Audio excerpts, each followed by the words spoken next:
Wealth is a feeling, it's a state of being. And today I'm going to share with you 3 revolutionary shifts that help you become your millionaire self, live the millionaire life now before the million hit your bank account. These are the very shift that helped me create a homecoming for top 100% visionaries, cultural icons, CEOs in the boardrooms, and people who carry galaxies under their belt. The brand Platinum CEO. And you know what? The second shift is something that almost everybody gets wrong in the mindset space. And that's why they get stuck in this loop of almost there, but never reaching millions. Shift number 1, future memory. So a lot of people talk about this believing and faith. And once you have this unwavering faith that you are a millionaire, millions are inevitable, you see it happening, you know it's done, it's in your physical reality, that's when you crack the code of millions. Now, if you are someone like me who would say, okay, how do I believe? Like, is faith something that either you have it or you don't have it? And if you don't have it, then you can't crack it. How do I actually crack the code of believing? What makes someone believe in their vision versus the other person trying to believe for decades, not being able to do it? So, the first shift will help you crack the code of believing like 2 plus 2 equal 4. So, when it comes to believing, what you're really saying is that I have created enough neural pathways in my brain that now what I am wanting to create in my life feels normal, feels absolute, feels this is the reality. This is how I have rewired my brain. So, belief is nothing but a rewired brain matching to the rewiring of the reality. So, what geometry and dimensions and images and projections are from that vision, you rewire your brain accordingly. This is what believing is. And if you want to understand from a very, and explaining and giving words to that looks like evaluating an idea over a period of time until it feels obvious, normal, given, already done, right? So, in order to do that, in order to rewire our brain to match the projections of what we are wanting to create, and also evaluating an idea until it becomes normal, there is a very powerful concept of future memory. Memory is one of your higher faculty which you use, which is not limited to the 5 senses, it's beyond that. A lot of people think memory just means remember something, but it is way beyond than that. There is a thing called past memory and a future memory. So for us, past memory is very strong because we know it's done, we saw it, we experienced it. So if somebody comes in your life and argue and said, that never happened, you would say, of course it did. I lived there, I saw it, I experienced it. But there is this thing called future memory. In the quantum world, there is no such thing as present, past, future. Everything is in the now. Everything is happening right now. All the things that are going to happen in the future, which we think are happening in the future or happen in the past, they exist right now in this moment. And the way energy and things are changing and our reality is changing is based on what we focus. So how the energy transmute, our reality starts to change. So when you think from this concept, when you're creating a future memory, all you're doing is you're taking an idea, becoming familiar with it to the point that for you it's so obvious and normal as if you lived there. And for your subconscious mind, even with your past memories, you told your mind that is happening. You observed from your 5 senses and reported to your subconscious mind. That's when it created a memory. You can use the same principle and use your imagination to create a memory and tell your subconscious mind this is happening right now. And a point comes when you become so familiar with that thing that it starts to feel like it has already happened. And I want to share with you a powerful story how I did that.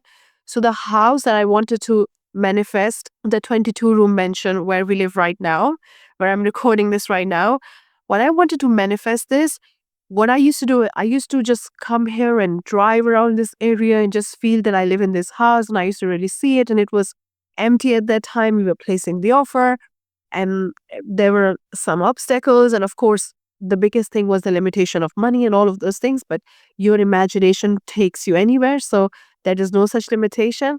So while cutting the story short, what I used to do was I used to see myself in this house so much that once I was driving around, I stopped and I felt like I have already lived in this house. And I started crying as if I'm reminiscing the past memories of this house.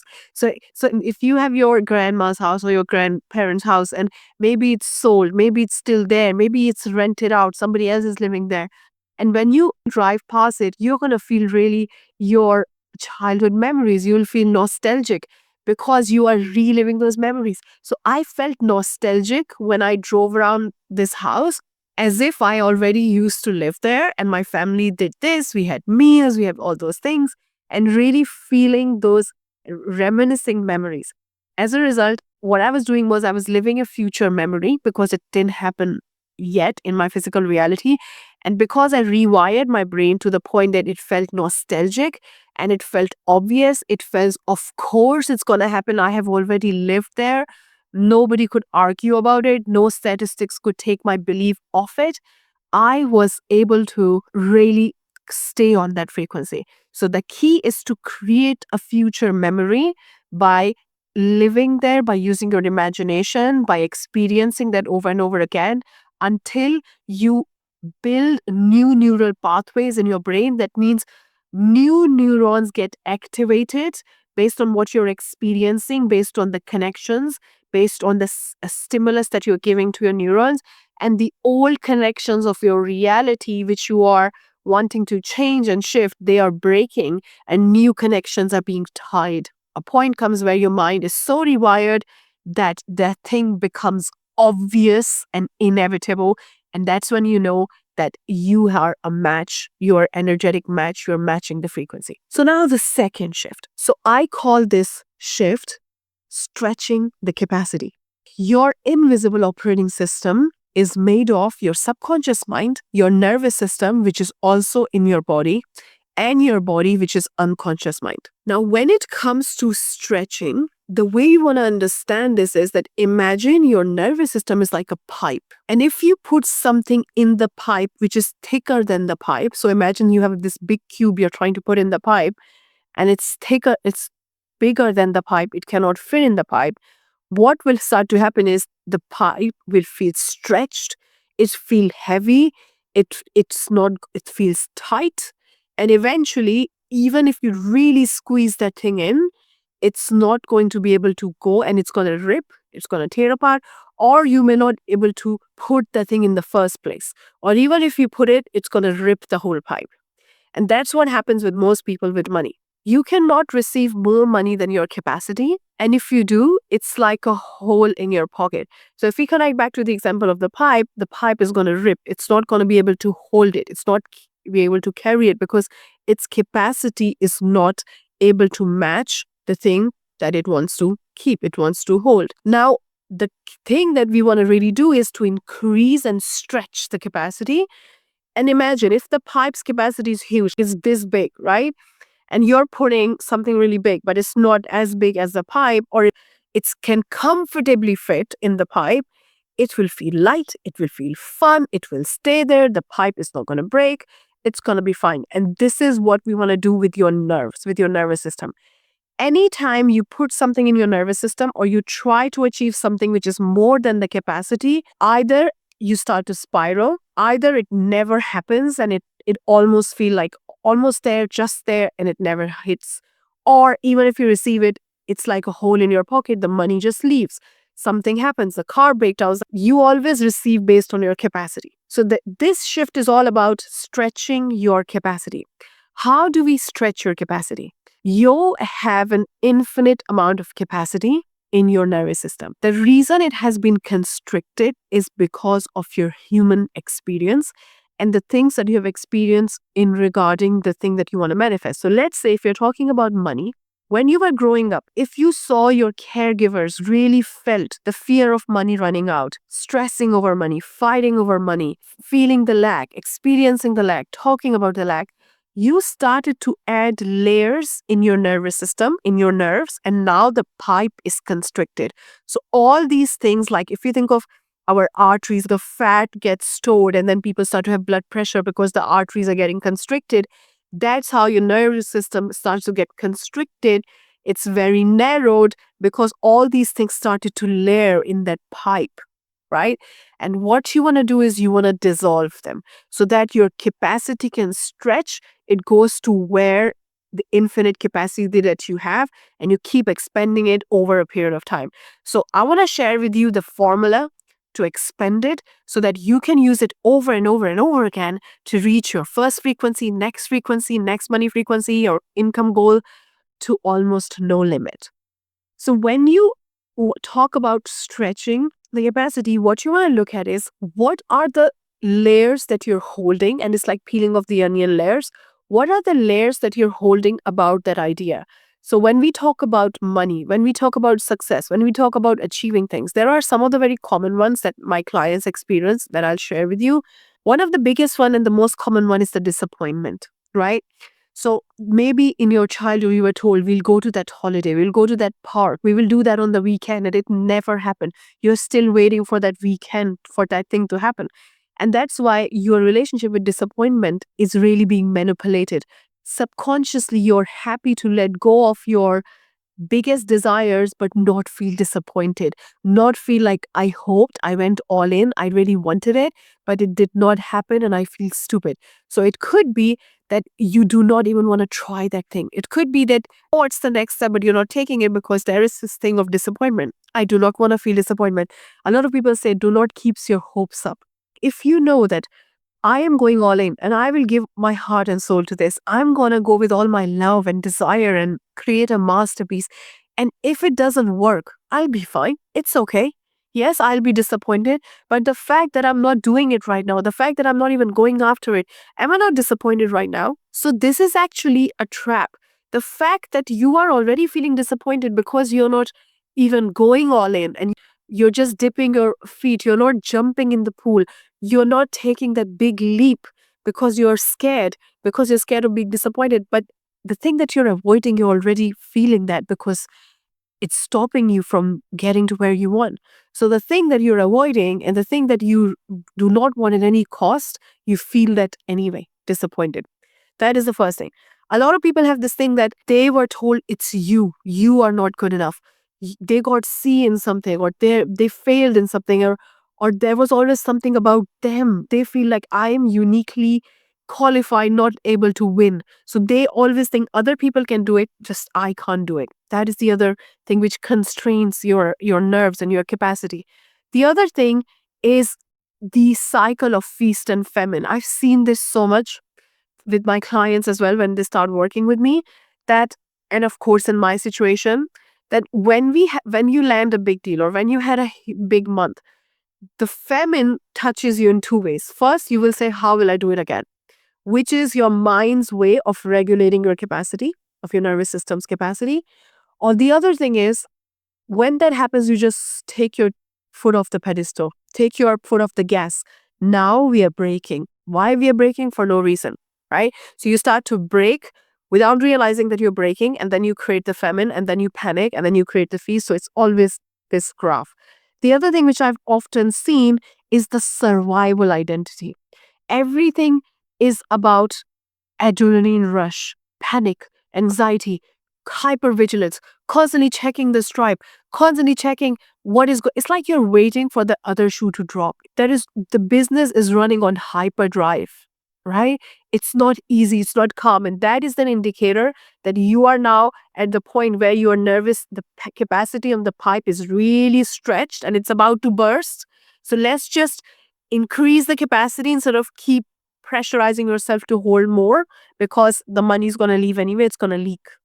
So this hyperdrive, anxiety, stress, feeling constantly like you're carrying the weight, it's so heavy, you're living your life on survival, it's not easy, it's not flow, it's just feeling mechanical, the creativity is going out, all of those things is a sign that you are reaching your capacity. Okay, it's time to increase and stretch.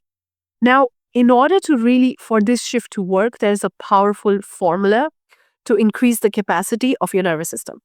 The first thing that you want to do is you want to write all the ideas down that you have about your business, about money, the topic that where you want to increase your capacity. You write everything down that you know, you unpack every single thought. And I've got a lot of tools in my programs where I help you do that, to look at it from 360 angle and really unpack everything. When you do that, you ask yourself, where do I feel the sensation in the body?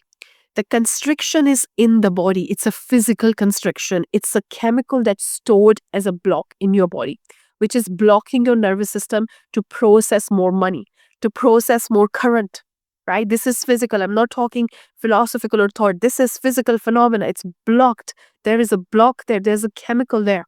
That idea, I'm not good enough. The idea, I don't want to be disappointed. The idea, the other shoe is about to drop. The idea, I've just received money, now something bad is going to happen. All these things are chemical in your body. And what you do is when you read that, so whatever you write, you read the first one, you say, where do I find the sensation in my body? You locate the sensation, you be fully present in your body. You stop making stories about it or trying to switch it or make it mean about you. You get fully present in your body, not in your mind. You go down from your mind to your body. You find the sensation. You identify it.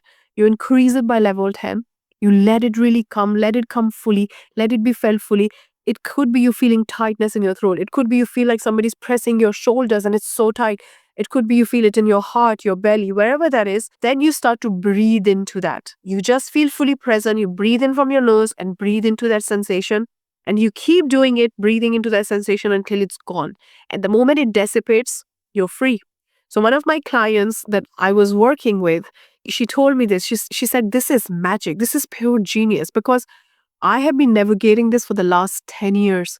And today I feel free. Today I feel like it's gone. It's just gone, right? So this is a chemicalization process where you're adding more alkaline through more oxygen, which is dissipating that chemical, making your nerves go broader. Okay. So this is real. This is physical, right? You want to do this with all the things that you unpack, all the things that you uncover. And I've also got a meditation where you directly talk to your body and your body communicates to you where those things are. I'm going to share it in the description and you can watch it, where you can unpack all the things directly connecting with your body. Because remember, your body keeps the score of your income. It is holding those constrictions. It's not the mind. That's why most of the minds that work doesn't work. And it's very temporary. So I genuinely believe that if anybody claims to be a mindset coach, they have to put it in the brackets. It's temporary. It's not going to last, because your body's holding those things and your body acts before your mind even intervenes. When you wake up in the morning, you don't ask your mind, what do I do? Should I brush my teeth today? You just get in action. It's like unconscious program. You get up, you do this, you brush your teeth. All these emotions and all these blocks are stored inside the body. So therefore, the second shift is absolutely essential to increase your capacity. Now that your capacity increased, we can add nice ideas. We can add expansion to it. We can put it on steroids. And that brings us to the third step, third shift, identity, which is what I'm known for, which is what is my absolute obsession until the end of times, identity. Now, one of the powerful questions that I have come up with and coined after working with thousands of people is, if you become that person, and if that thing happens already, and if that thing is done, what would you do? So let's say you wake up one day and the thing that you wanted to manifest or see in your bank account, it's there. How would you live your life in alignment? So I will share with you an example. I asked my client this question. And my client said to me, I'll wake up and I will go for my walk, I'll do my things, I'll go to gym, I'll really take care of my health. Now that I have more freedom, now feel more empowered. And he said, I will never second guess myself. I said, here you go. That's an identity shift. You can start doing it now. The other thing he said was that I would stop focusing on the operations of my business and really focusing on networking and being in the elite rooms and being around the people who I really want to influence and impact and have big conversations with, and really feel that they are the people that are my circle, that where I belong. And I would really start to impact the industry, and I would really start to have high level conversations, which really draw the narrative and policies and big discussions and big picture. Said, okay, let's do that now. And I would not focusing on like day-to-day work. I would give it more and I would focus on those things. That's it. That's your identity shift there. The other key thing, what he said was that I would have absolute confidence in myself and I would know that I can do it. I have been doing it. It absolutely works. I know who I am. And as he started to, it's like it started to flow through him and he started to constantly say those things as if he always knew, as if that version always existed him. So what I said to him and what I want to say to you now is it's not the big thing that counts. It's the micro moments. You have got 24 hours in a day like me, like everybody else. But what you do in those 24 hours that matters. And it's not about doing more. It's about doing things in a certain way. It's about doing the aligned things. So what you start to do is you start to reverse engineer from, am I being that person now? If I had that money in my bank account when I woke up, what would I do? And that's where it shows you where is the gap in your identity. And when you know all these gaps, it starts to flow through you as if that person always lived within you. You reverse engineer back to how would that person feel if they were doing that? And how would that person think? And then you feel your way into that identity. You never just say, okay, I'm going to do it tomorrow because you remember your neural pathway, the new neural pathway hasn't developed yet. Thing when you feel anything, you're giving a stimulus to your neurons, your brain cells. They are now wiring together. They are firing and they're wiring together. So based on the stimulus, new connections are being made. So feeling is the most important thing. You feel your way into that identity. Now, some of the things you can do straight away. I will shift that. I won't do this. I will do that. I feel like this. Some of the things you say, you know what? How do I get in those rooms? Give his example. How do I get the invitation? What you do is you take an energetic stance that I'm not available for anything less. And when you take this energetic stance where you're like, this is a decision. This is not analysis paralysis. This is my decision now. I am doing this now. That's it, right? When you do that, that's when the outside reality matches that. And might take a few seconds for it to shift, but what you start to see is you are invited in those rooms now. You're invited into those places. Those things start to come in your orbit now because you have changed your energetics. So you do not need to know the how before changing. Once you change the how, that's what. So what it takes is energetic shift. That's it. I'm not doing that. I'm not doing this lower level things because I'm a thought leader. I'm a pioneer. I am this. You can start giving yourself really beautiful identities and have that energetic shift. I'm not going to focus on micro things anymore. I'm going to focus on the big, little moving things because this is who I am. So I remember when I was doing this work with one of my clients who is a coach, she said to me that I would love to coach multimillionaires. And she made this energetic shift, what I'm sharing with you. And then she started being interviewed and attracted to those podcasts and those places where the people who came in her orbit and the people who said, oh, you should coach that person. And all that they were talking about were multimillionaires, right? So she said, I didn't change anything about me. All I did was have this energetic shift. So I always give this example. It's like a boat, right? When you're rowing a boat, you change the direction as compared to the car. The boat doesn't change like in the second. Like with the car, if you uh, swing your steering wheel, it will go right flying immediately. With the boat, it takes a few seconds and then it goes. Similarly, when you make that energetic shift, it may not be just straight away because it takes your identity to shift. But if you take that stance and you feel your way into that, the direction will change. And all of a sudden, you will be around those conversations. You will hear those and you will say, oh my God. So she had this question in one of my programs that, you know what? Now I'm always referred to multimillionaire clients. Why is that? I said, because of this shift, you didn't change your strategy. You did not change anything. You didn't go and get more qualified. You just changed your energetic shift. So what are you available for? And you're not available for the things that don't align with that identity. So it's very powerful to look at the micro things that you do in your day and align it with that identity. And I want to give you a powerful steroid at this point. Remember, there is no competition right at the top. So if you want to go all the way up, there's no competition because most people fight and compete in the middle and the mediocre level. Nobody even thinks big enough to go at the top. So go right at the top. Skip timelines. Take that grandest vision and match your identity. see, evaluate, if I have that now, what would I be doing? And see the micro gaps in your micro moments and match it by feeling into it and see how powerfully you will attract that in your life. Okay. So there is no competition right at the top. So I'm going to repeat the 3 shifts again: future memory, stretching the capacity, which is absolutely pivotal for all of this to work, and micro identity shift. And the reason I'm using this word micro is because it's not that big moments, is what do you do in your 24 hours? How do you show up? What do you feel? What do you think? So you can reverse engineer how you think, how you feel from the gap in the identity. So if you have that thing in your bank account right now, in your reality right now, in your life right now, how would you live your life? That's where the answer is, because that version is within you right here, right now. And don't forget to check out my meditation, the powerful tool in identity diagnosis that I do to enable your body to communicate to you where the blocks are. Your body has got so much wisdom. It will tell you where exactly those blocks are, and then you can release them by breathing into them. And I'll see you soon.